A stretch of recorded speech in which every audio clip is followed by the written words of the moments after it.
我们来准备50克干香菇，品种大小都不限量。用清水浸泡30分钟。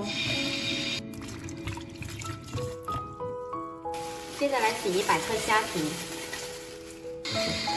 一边洗一边挑去里面的杂质。洗多几遍，洗好了沥去水分。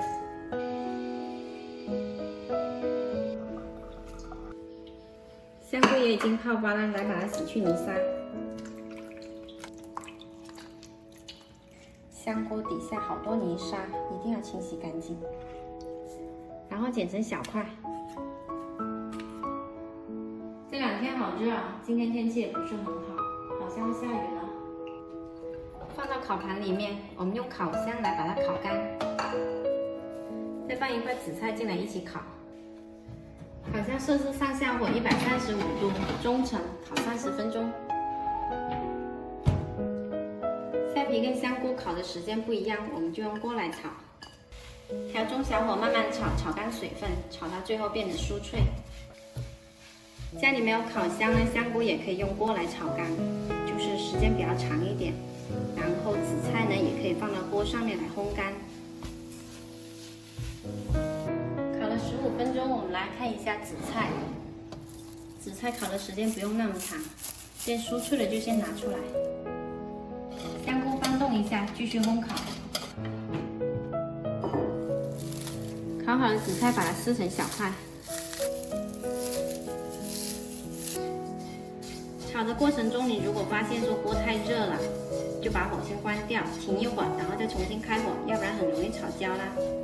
我大概炒了30分钟，我们来看一下，能够轻松捏碎就可以啦。炒好了，先倒出来，稍微放凉。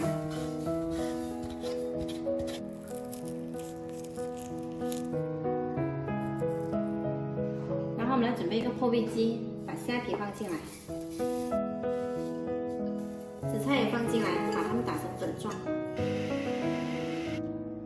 打好了，把它们倒出来。今天香菇比较厚，我烤了50分钟才烤得这么酥脆。接着把香菇也放进来打碎。